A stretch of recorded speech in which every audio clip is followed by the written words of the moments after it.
Assalamualaikum warahmatullahi wabarakatuh. Perkenalkan, nama saya Nur Rahmawati, AMDKEP, PPPK Angkatan 2 tahun 2024, peserta orientasi PPPK dengan NIP PPPK 199109242023212005. Perawat terampil di ruang IBS RSUD Bung Karno, Kota Surakarta. Di sini saya akan menampilkan video tentang hasil laporan orientasi pengenalan nilai dan etika.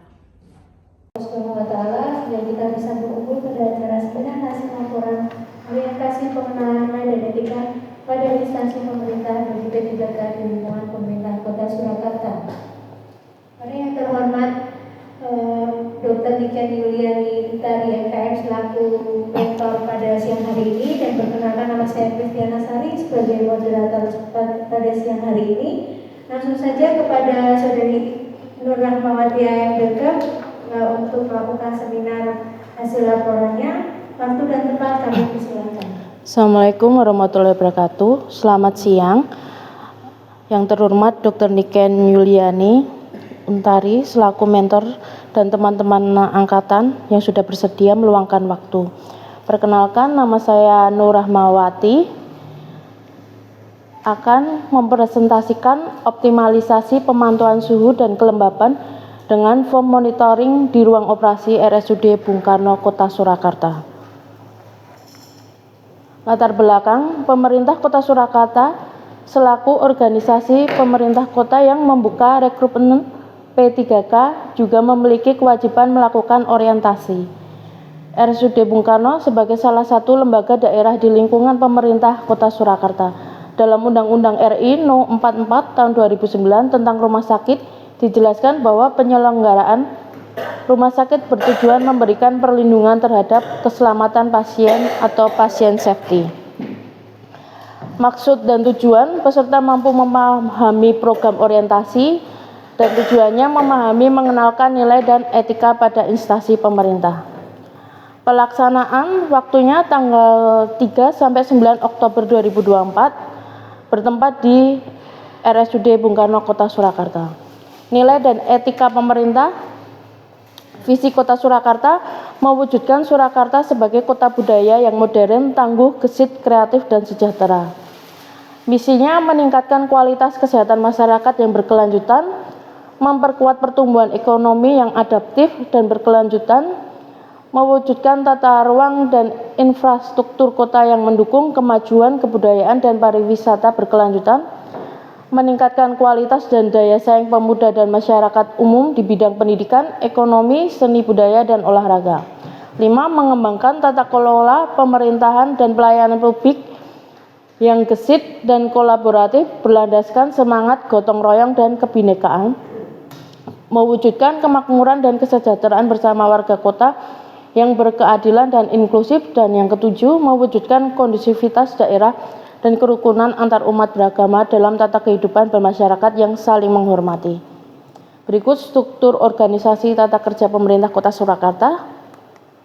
Manajemen P3K meliputi penetapan kebutuhan, pengadaan, penilaian kinerja, hak dan kewajiban, gaji dan tunjangan, pengembangan kompetensi, pemberian penghargaan, disiplin, pemutusan hubungan kerja dan perlindungan, penilaian kinerjanya, evaluasi kinerja periodik pegawai, evaluasi kinerja tahunan pegawai. Dan ketiga, disiplin P3K adalah kesanggupan P3K untuk menaati kewajiban dan menghindari larangan yang telah ditentukan. Nilai etika organisasi.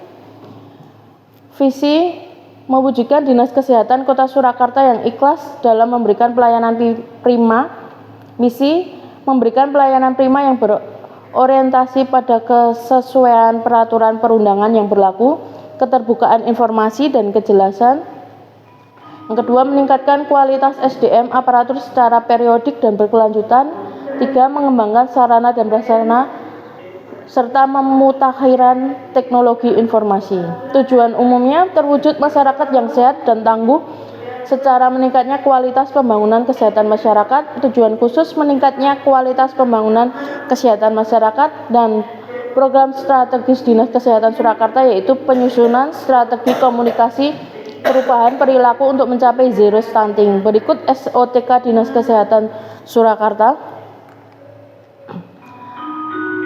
Rencana strategis RSUD Bung Karno Kota Surakarta mempunyai visi menjadi rumah sakit dengan pelayanan paripurna berdasarkan semangat Bung Karno guna mewujudkan masyarakat waras tahun 2024. Misinya meningkatkan pelayanan paripurna yang bertumpu pada peningkatan mutu dan keselamatan pasien. 2. Meningkatkan kualitas sumber daya manusia yang wasis, disiplin dan lurus dalam pengabdian serta ikhlas dalam pelayanan. 3. Meningkatkan kualitas dalam sarana dan prasarana. 4. Penyelenggaraan tata kelola organisasi yang efektif, efisien, yang berasas gotong royong dan kejujuran. 5. Meningkatkan kesejahteraan dan profesionalisme karyawan. Yaitu tujuan RSUD Bung Karno Kota Surakarta. Terwujudnya pelayanan RSUD Bung Karno sebagai fasilitas layanan rujukan kesehatan secara paripurna. Misinya pelayanan paripurna dan bermutu. Aspek ini dapat disebut sebagai service delivery atau aspek pelayanan kesehatan kepada masyarakat. 2. Peningkatan tata kelola organisasi RSUD Bung Karno dengan didukung sarana dan prasarana dan sumber daya manusia berkualitas yang disebut pula sebagai manufacturing atau aspek manajemen di dalam organisasi untuk dapat menghasilkan service delivery yang diharapkan. Berikut bagian organisasi RSUD Bung Karno Kota Surakarta. Rencana kerja hasil kerja. Identifikasi isunya. Belum optimalnya pemantauan suhu dan kelembapan di ruang operasi RSUD Bung Karno Kota Surakarta. Kedua, kurang efektifnya pemberian daftar instrumen di dalam set instrumen steril di ruang IPS RSUD Bung Karno Surakarta. Dan ketiga, belum optimalnya penanganan linen kotor infeksius dan non-infeksius di RSUD Bung Karno. Berikut analisis isu ASTRID. Bobot tertinggi pada belum optimalnya pemantauan suhu dan kelembapan di ruang operasi RSUD Bung Karno Kota Surakarta. Isu yang diangkat belum optimalnya pemantauan suhu dan kelembapan di ruang operasi RSUD Bung Karno Surakarta. Gagasan pemecahan isunya, optimalisasi pemantauan suhu dan kelembapan dengan form monitoring di ruang operasi RSUD Bung Karno Kota Surakarta. Rencana hasil kerjanya, tahapan kegiatan membuat janji dengan mentor. Yang kedua, menyampaikan maksud tujuan bimbingan draft dan rencana aktualisasi. Yang ketiga, menerima masukan hasil perbaikan oleh mentor. Yang kedua, merancang konsep form monitoring suhu kelembapan operasi. Pertama, berkonsultasi dengan mentor. Yang kedua, mencari referensi. Yang ketiga, mendesain draft. Yang keempat, membuat janji dengan mentor. Yang kelima, berkonsultasi dengan mentor mengenai desain. 3. Membuat form monitoring suhu kelembapan di ruang operasi, yaitu membuat desainnya. Yang kedua, membuat petunjuk teknis pengisian formnya. Yang ketiga, mencetak form monitoring. Yang keempat, melakukan sosialisasi pengisian form monitoring suhu dan kelembapan ruang operasi pada petugas IPS.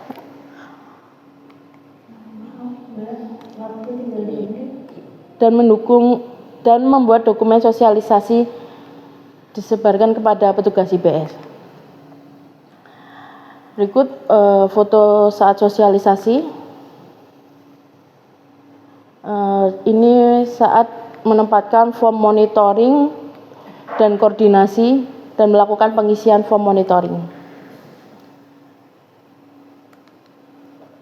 Setelah pengisian form monitoring, dilakukan laporan observasi ke Google Spreadsheet yang terkoneksi dengan IPCLN IPS. Rencana kegiatan menengah, melakukan pengajian keperawatan dasar pada pasien operasi, melakukan intervensi keperawatan spesifik sederhana area medikal bedah pada pasien operasi, melakukan tindakan keperawatan pada pasien dengan intervensi pembedahan tahap pre, intra, post operasi, melakukan komunikasi terapeutik dalam pemberian asuhan keperawatan pada pasien operasi, memberikan oksigen sederhana dengan nasal kanul 3 lpm, memfasilitasi menggunakan alat-alat pengaman dan pelindung untuk pasien operasi. Kesimpulan, capaian kegiatan aktualisasi yang dilaksanakan sebesar 100%, seluruh kegiatan telah dilaksanakan dengan hasil sesuai yang diharapkan. Adanya rancangan form monitoring, terlaksananya sosialisasi, terlaksananya implementasi, terlaksananya evaluasi. Saran diharapkan untuk dapat diimplementasikan oleh petugas ruang operasi. Yang kedua, implementasi pengisian form monitoring akan diobservasi setiap harinya. Yang ketiga, diharapkan petugas ruang operasi RSUD Bung Karno Kota Surakarta dapat menerapkan dan melaksanakan pengisian form monitoring suhu dan kelembapan. Terima kasih. Demikian seminar hasil laporan oleh Saudari Rahmawati AMDK.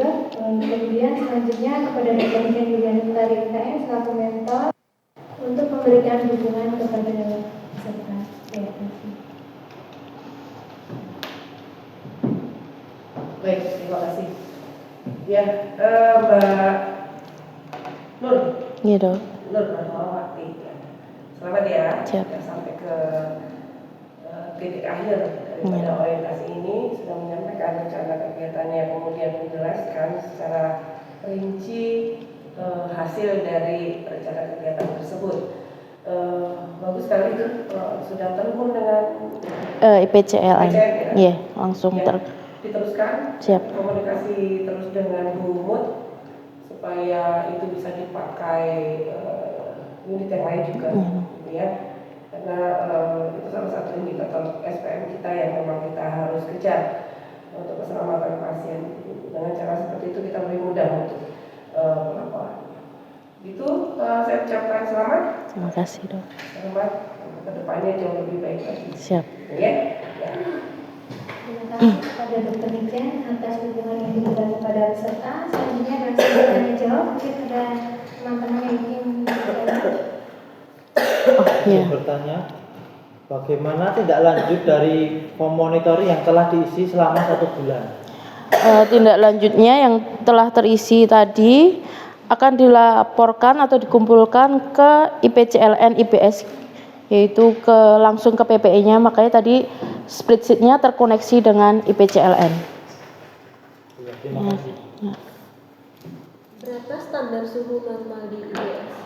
Suhu normal kamar operasi yaitu berkisar antara 19 derajat Celcius sampai 24 derajat Celcius. Standar kelembapan normal di IBS berapa, Mbak?